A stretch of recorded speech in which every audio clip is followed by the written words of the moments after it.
स्वागत है आपका हमारी चैनल पूर्विस स्टोरी वर्ल्ड पे।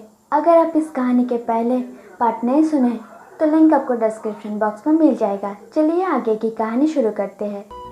कुछ दिन बाद पता चला कि सुषमा के ससुर गंभीर रूप से बीमार है।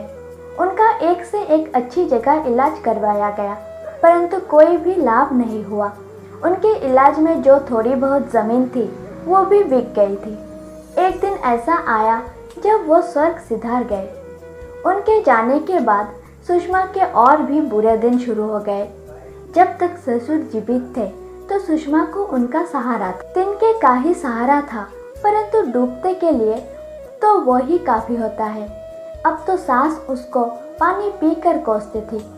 गोकुल अब शराब पीने लगा था। छोटी से छोटी बात पर सुषमा पर हाथ उठाने लगा था।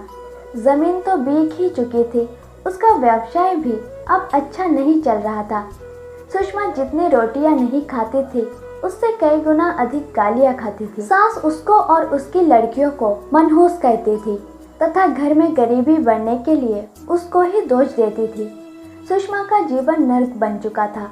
एक दिन मास्टर जी से मिलने सुषमा के गांव से एक परिचित आए। उनसे सुषमा पर हो रहे अत्याचार के बारे में पता चला। मास्टर जी को सारी रात नींद नहीं आई। अगले दिन मास्टर जी सुबह सुबह सुषमा के घर पहुंच गए। सुषमा को देखा तो पहचान ना सके। सूख के काटा हो चुकी थी तथा आंखों के नीचे काले गड्ढे साफ दिखाई दे रहे थे। बड़ी लड़की नाना का हाथ पकड़ के खड़ी हो गई। मास्टर जी ने कहा, गोकुल बाबू, आज मैं आपसे कुछ मांगने आया हूँ। आपकी लड़की के भाग्य से हम बर्बाद हो चुके हैं। अब क्या मांगने आए हो? गोकुल ने रुखवाई से उत्तर दिया, मैं चाहता हूँ कि आप अपनी 2 लड़कियाँ मुझे सौंप दीजिए। मैं उन्हें अपने साथ ले जाना चाहता हूँ। गोकुल ने कहा, 2 ही क्यों, तीनों को ले जाओ। उसको भी ले जाऊंगा, मगर अभी वो बहुत छोटी है। गोकुल की माँ भी बोली, हाँ हाँ ले जाओ, हमारा तो पाप कटेगा। सुषमा ने मास्टर जी को प्रश्न सूचक नजरों से देखा। मास्टर जी बोले, बेटी सोच क्या रही है, तुझे भी तो मैंने ही पाला है। मास्टर जी के कहने पर सुषमा ने अपनी दोनों लड़कियों को उनके साथ रवाना कर दिया। 92 वर्ष की अवस्था में मास्टर जी अपनी लड़की की 2 बेटियों को अपने घर ले आए। मास्टर जी की पत्नी हैरान रह गई। अभी उनको रिटायर होने में 13 वर्ष शेष थे। मास्टर जी ने कहा, यह भी मेरा ही खून है। मास्टर जी ने उनका स्कूल में दाखिला करवाया और पूरी तरह से जिम्मेदारी संभाल ली। 2 साल बाद वो तीसरी बेटी को भी ले आए।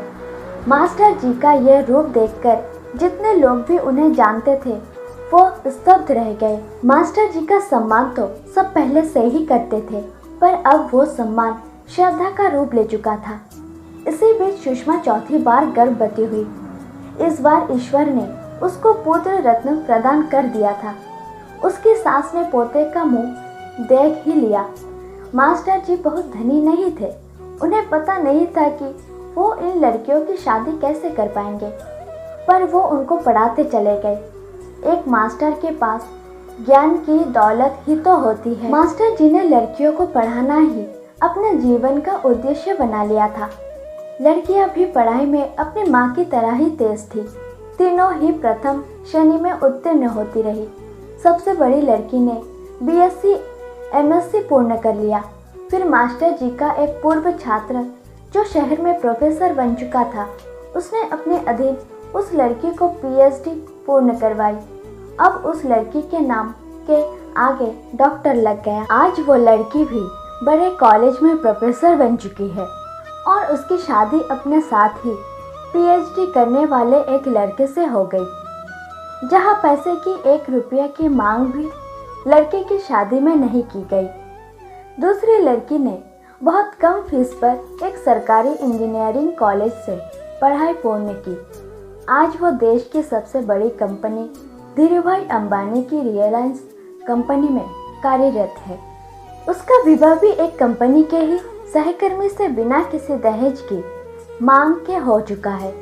तीसरी लड़की भी एक अच्छे परिवार की बहू बन चुकी है। सुषमा की सास अब जीवित नहीं है। गोकुल अब पहले से संपन्न है। और सुषमा अब उसके साथ और बेटे के साथ सुखी है। मास्टर जी का निधन पिछले सप्ताह लगभग 80 वर्ष की आयु में हो गया। उनके साहस की और जो महान कार्य वो करके गए हैं उसकी जितनी तारीफ की जाए वो कम है। उन्होंने बहुत सारे जीवन खराब होने से बचा लिए। आपको यह कहानी कैसी लगी हमें कमेंट करके ज़रूर बताएं। वीडियो को लाइक करें, शेयर करें और ऐसे ही नए नए कहानी सुनने के लिए चैनल को सब्सक्राइब करें। धन्यवाद।